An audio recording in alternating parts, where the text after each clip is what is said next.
Hello and welcome back to Newsroom Nigeria. This is where we give you hot, fresh, and sizzling news all day long. If this is your first time here, you have not subscribed to this channel, what are you doing? Please go ahead and subscribe, like this video, also leave your opinions in the comment section below. Governor Siminalayi Fubara of Rivers State has reportedly chosen to navigate the ongoing political crisis in the state without consulting key elders and political allies who have backed him. Sources within the Rivers State Government House reveal that the governor has been avoiding consultations, even with elders who have openly supported him, against his political adversary, Minister of the Federal Capital Territory, Nyesom Wike. Even a governor of a nearby state would call him, the man would not answer. It does not relate well with the leadership of the ethnic nationalities in the region who are solidly behind him in this fight, a source in the Rivers State government disclosed to Vanguard. Fubara is said to be aware of a more powerful figure allegedly influencing Wike's actions behind the scenes. While he has refused to seek intervention from prominent figures, such as former President Olusegun Obasanjo, General Ibrahim Babangida, General Abdulsalam Abubakar, and the Sultan of Sokoto, some believe this isolative approach could weaken its political stance. Oga will not want to consult anybody, another source stated, adding that even the late elder statesman Edwin Clark, who had staunchly defended Fubara's administration, was never visited by the governor. Critics argue that the governor has surrounded himself with political lightweight figures who lack the influence to counter Wike's stronghold. These individuals, previously aligned with former Vice President Atiku Abubakar, were forced out of Rivers State by Wike in 2023, but returned after Wike assumed a ministerial role.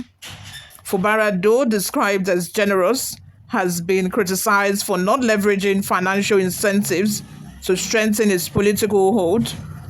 Fubara is generous. However, this generosity does not seem to reflect in the politics of the state. It has lost huge ground, a source noted. A member of the Elders Council in Rivers State also criticized the governor for being too stingy with money. According to him, last Christmas, not even a grain of rice from this government, despite our support for him. Must you get something in exchange for your support? I don't understand. Must you get something in exchange for your support? Now what? Moving on. According to Vanguard, a retired Northern Army officer reportedly sent emissaries to broker peace in the crisis, but the governor declined. The move was allegedly influenced by the officer's vested interest in oil wells in Rivers State. Yes, the general sent some persons to come to Port Harcourt to meet with the governor. They could not. Maybe the governor was not willing to receive them. The effort is still on, the source said. The source claimed that Fubara has framed the political battle as an Ijaw-only struggle rather than a broader fight for Rivers State. The governor appears to have made the fight an Ijaw affair. This is not an Ijaw fight. It is a fight for Rivers people and all lovers of peace and uprightness. This explains why the governor has to come out firm and establish his territory and authority to prove to all that he is fully in charge of governance in the state, he said. While some see Fubara's calculated approach as strategic, others view it as a sign of weakness. Comrade Franklin believes Fubara's reserved nature is a tactical move. The governor has been winning the war until the Supreme Court came out without controversial judgment. He is not weak, but a very calculated person, he said.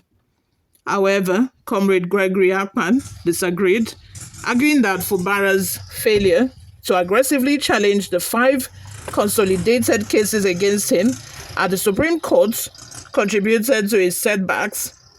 Did his men fight to present quality arguments and make noise against possible injustice? No, Akpan stated. Following the Supreme Court ruling, which reinstated Martin Omawuli and 26 other lawmakers as the legitimate Rivers State House of Assembly members. The legislature issued two back-to-back ultimatums to the governor. One, submit the 2025 budget within 48 hours. The deadline expired without compliance. Two, dismiss all commissioners and political appointees not confirmed by the House within another 48 hours. Governor Fubara, through the Secretary of the State Government, Dr. Tami Danagogo, denied ever receiving any formal communication on the budget submission, dismissing the ultimatum as mere social media noise. The aggressive stance of the Assembly has fueled speculation that the lawmakers are moving swiftly towards impeachment proceedings against the governor. Despite political tensions, Governor Fubara continues to receive strong backing from various regional groups, including Pan-Niger Delta Elders Forum, PANDEF, Ijaw National Congress, Ijaw Youth Council. INC President Professor Benjamin Okaba warned that any attempt to impeach Fubara could have serious consequences, stating the Ijaw people will defend Governor Fubara with every pint of blood in their veins. The IYC also condemned the ultimatum issued by the House, describing it as an orchestrated effort to create chaos and impeach the governor. However, a faction within the Ijaw community, the Rivers Rescue Movement, has distanced itself from INC and IYC, rebuking their stance as reckless and provocative. RRM criticized the rhetorics of leaders such as Professor Benjamin Okaba, Alhaji Asari Dokubo, and Chief Sarah Igbe, stating that their threats against the Nigerian state were a grave threat to the national security.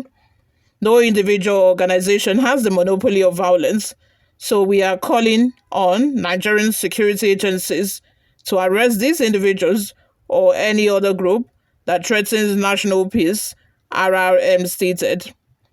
While the House has the numbers to initiate impeachment, the process could face hurdles if a Chief Judge of Rivers State, Justice Simon Amadi, refuses to cooperate. Justice Simon Amadi, known for his principled stance, will be required to set up a 7-member investigative panel to review the impeachment allegations. However, many believe he may resist pressure to facilitate Fubara's removal. What are your thoughts? Let's have them in the comments section below. What do you all think? But before we go, guys, let's take a look at some of the reactions we got online. The first comment comes from Falowo Timothy, who says, let them continue to deceive Governor Fubara. He lost in High Court, Appeal Court, and again lost in Supreme. So where is he getting his support from? He has committed against 1999 Constitution. His only hope is so much believe now is Asari Dokubo and his gangs, who believe in bombing oil pump in Niger Delta, so the military will be sleeping. I just pity Asari, who may not be able to withstand more than one bullet. If he dare the Nigerian military, those who know Fubara should warn him now. Harris says, Governor Fubara should fight his right with God on his side. If he wins, he will become a hero and a political general. If he loses, let him lose honorable, not like a coward. Harris also says, why will Governor Fubara run to consult with criminals, expired brains, and people who are no longer productive, like IBB, Obasanjo Abdul Salam, who have brought this nation to our knees? Let's have your thoughts and opinions in the comment section below. What do you all think of all of this? Subscribe to this channel, guys, if you haven't already done that. I will see you all in my next video. Bye for now.